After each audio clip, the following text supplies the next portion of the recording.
The tracks of my ear were chosen this week by the Queen of Dead Islanders, Kirsty Young.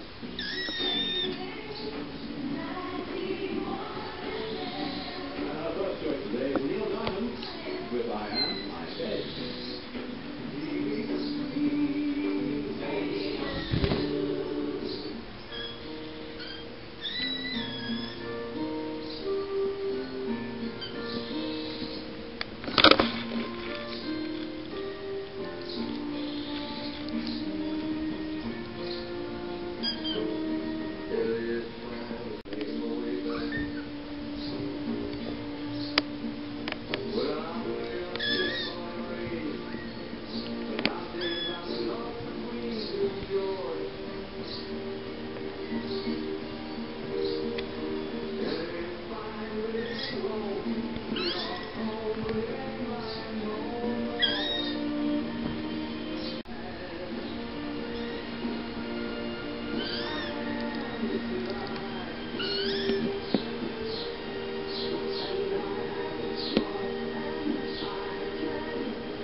And we'll ask you now about Jessie J. Oh, I love Jessie J. I do. I'm not quite sure why. I'll tell you why, because she's the real deal.